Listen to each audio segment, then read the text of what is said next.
Hello students, good morning all of you. Today I am going to start new block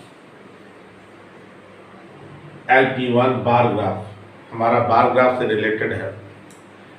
I have written one question and one diagram. बनाए हैं और लिखे हैं. Question है keywords bar graph. What is bar graph? Bar graph होता क्या है? What is bar graph? Bar graph क्या होता है? तो हम यहाँ कह सकते हैं, लिखे हैं, a bar graph represents data in horizontal और vertical bars using a scale. हम यह कर सकते हैं, बार्स ग्राफ में जो बार क्या करता है, रिप्रेजेंट करता है किसी भी डेटा को, चाहे वह हॉरिजॉन्टल हो या वर्टिकल, उसके वैल्यू को बतलाता है. और हाइट ऑफ बार जो है वही किसी चीज का वैल्यू होता है, डेटा का वैल्यू होता है. तो हम अच्छी तरह से समझ गए कि बार हमारा क्या होता है. अ बार रिप्रेजेंट्स डेटा इन हॉरिजॉन्टल और vertical bar using a scale. अगर हम बार ग्राफ बना रहे हैं, अगर हम एक स्केल को नहीं दिखाएंगे तो हमारा क्या होगा, we are not able to draw the bar graph और आवर बार ग्राफ रॉन्ग. हमारा बार ग्राफ रॉन्ग हो जाएगा. इसलिए हमारा देखना पड़ता है कि बार ग्राफ में जो डेटा है, अगर हम when we are going to draw the bar graph, तो जो डेटा है वो बड़ा है, तो हमको स्मॉल यूनिट जो हम बनाएंगे वो ज्यादा लंबा लेंगे. अगर यहाँ लाख में होगा तो one small unit equal to 5 lakh, 10 लाख, 1000 होगा, 1000, 2000, 3000, 5000. According to the number of data we can use the bar graph and now we can prepare the scale according to the data. अब हमारा समझ में आ गया what is a bar graph, clear हो चुका है. बार ग्राफ हमेशा data को रिप्रेजेंट करता है, चाहे हम वर्टिकल बनाएं या हॉरिजॉन्टल बनाएं, और वह एक स्केल के आधार पर ही बनता है. तो दिस इज क्लियर.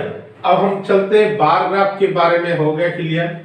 हम इस आगे देखते हैं.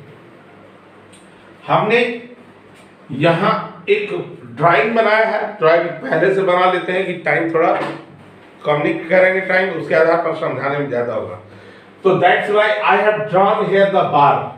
इसके क्वेश्चन हमने नहीं लिखा है, मैंने इसका क्वेश्चन नहीं लिखा. इसका क्वेश्चन कहाँ है, तो अपने वर्कबुक का क्वेश्चन नंबर 2 में देखोगे. वर्कबुक का ब्लॉक 9 का question S1 question number 2 page number 41 पर है. हम उसी क्वेश्चन को यहाँ क्वेश्चन नंबर 2 का वर्कबुक का सॉल्व किए हैं. तो हमारे वर्कबुक में क्या दिया है, मैथमेटिक्स में 93 मार्क्स लाया है, इंग्लिश में 75 marks, science 84 marks, history 78 marks, geography 85 marks and computer 96 marks. This is a question. अब हम देखते हैं, हम इसको एक स्मॉल यूनिट इक्वल टू 10, ज्यादा हमारा 100 तक गया है, इसलिए हमने एक छोटा यूनिट ले, बड़ा लेंगे तो हमारा 1 2 3 करते जाएंगे तो हमारा 100 एवं पार हो जाएगा. तो that's why I have taken the small unit equal to 10 marks. अब हमने इधर हमारा जब भी ग्राफ बनाएंगे इस तरह का ग्राफ बनता है. This is the plane. हमारा ये प्लेन फिगर होता है, प्लेन पेपर होता है, उस पर हमने इस तरह का ड्राइंग किया. This is O X and O Y. हमने लिखा O X always represent this subject. हमारा जो सब्जेक्ट है इस साइड लिखे, and O Y represent marks. तो मैथ्स में हमने एक हाइट बार दिखा रहे हैं और हम यहाँ लिख भी दिए हैं कि 93 है, यानी एग्जैक्ट यहाँ नहीं दिख रहा है, दैट्स व्हाई हम यहाँ तक 3 लिए. तो 93 है. इंग्लिश में हमने दिखा दिया 75 मार्क्स है. इंग्लिश में 75 मार्क्स, सॉरी देखते हैं इंग्लिश में हमारा कितना भाई. इंग्लिश 75 मार्क्स, तो थोड़ा सा ज्यादा बड़ा बन गया है, 70 और 80 के बीच बनेगा, यहाँ पर बनेगा. दिस इज, ये हमारा 75 हो गया. हालांकि ये लिखा नहीं जाता है, लेकिन हम शो करने के लिए लिख दिए हैं कि कितना है. That's why. उसके बाद हमारा है साइंस है 84 को शो कर रहा है, हम 84 को दिखा रहे हैं, 84 हमारा इसके करीब में है।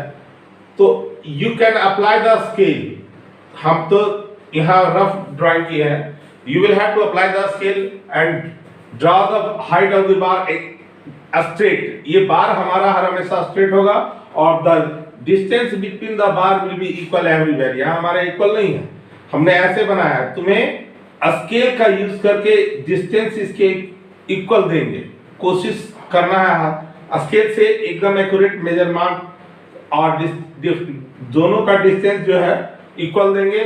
और जो थिकनेस ऑफ द डेटा जो है, ये हमारा इसकी जो चौड़ाई है वह भी हमारा एक सबका इक्वल हुआ। तो ये चीज बनाते वक्त ध्यान रखोगे। तो हमने यहाँ बनाया है, उसके बाद हमारा 84 हो गया। हिस्ट्री में हमारा 78 को शो कर रहा है, दिस इज 78 शो कर रहा है। आफ्टर दैट ज्योग्राफी में हमारा 85 को शो कर रहा है, दिस इज 85 और ये हमारा 96 शो कर रहा है। हम एग्जैक्ट यहां से बनाएंगे, देख सकते हैं। तो I have prepared the bar graph, हमने इस बार ग्राफ को बनाकर दिखाया। इसी तरह तुम्हारा बार ग्राफ बनाओगे, अपने बार ग्राफ का कॉपी जो हमारा ग्राफ पेपर है उस पर बनाओगे। It is very easy and it is far better than the plane figure. अगर हम प्लेन फिगर से हट के ग्राफ पर बनाएंगे तो हमारा एक्यूरेट बनेगा। तो ओके, तो हमने इस चीज को देख लिया कि बार ग्राफ हम कैसे बनाएंगे। उसके लिए से 1 small unit equal to 10 marks, ऐसा हम इस चीज को करके दिखाएं। अब इस पर एक क्वेश्चन है, क्वेश्चन भी हो सकता है। ये तो सब्जेक्ट का हाइट दिख गया सारा चीज। नाउ द क्वेश्चन इज, हम क्वेश्चन कर सकते हैं what will happen if we draw a bar graph using two different scale. Two different scale question, what will happen, what will happen, हम आंसर ऑरल बतलाएंगे and answer is written in my image. What will happen if we will draw, if we will draw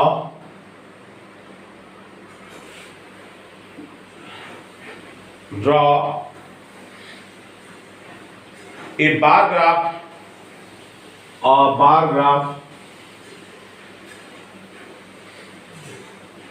using two different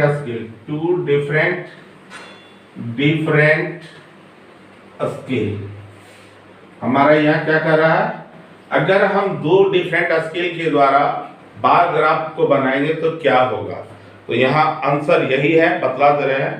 if we use two different bars with differ, फिर से repeat कर देते हैं। If we use two different scales only the height of the bars will different.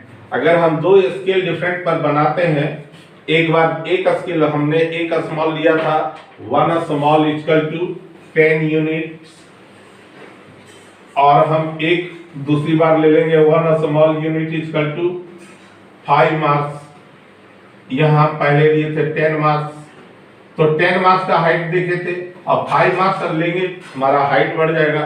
तो सो क्या कर रहा है, यहाँ क्वेश्चन के अनुसार यही होगा, only the height of the bars will be different but the information of data will be same।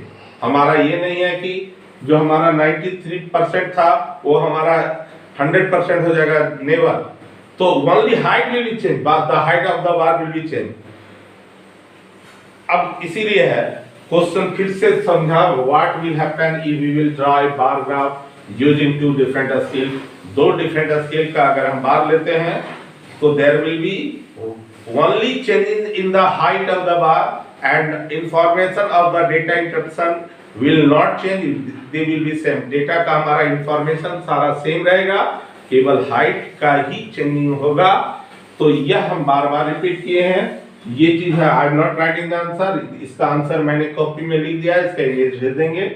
लेकिन हमने बार बार इस चीज को बतला दे रहे हैं कि व्हाट विल हैपन, फिर से रिपीट कर दे रहे हैं, what will happen if we will draw a bar graph using two different scale। दो डिफरेंट स्केल के द्वारा अगर हम बार ग्राफ को बनाते हैं तो क्या होगा, आंसर यहाँ सीधा यही है, the height of the bars will be change only but the information of data interruption will not change, the information of data will be same, हमारा वो डेटा का इंफॉर्मेशन सेम रहेगा। हम इसलिए कोशिश में, अगर हमारा बहुत बड़ा स्केल है, हमारा डेटा बहुत लंबा है, तो स्केल जो है बड़े बनाएंगे, 1 unit equal to 5 lakh 10 lakh. अगर छोटा में है तो हम उसमें छोटा छोटा यूनिट को बनाएंगे। तो according to the data information we can prepare the scale, हम उसके आधार पर स्केल बनाते हैं। अगर आप लोग ग्राफ में स्केल को नहीं दिखाएंगे, it means you are doing wrong. Graph always represent the scale, always represent the value of the height. अगर वो चीज नहीं दिखाते हैं, means we are doing wrong. Thank you everyone. तुम्हारे LP में यही चीज था, इस LP में हम यही करेंगे।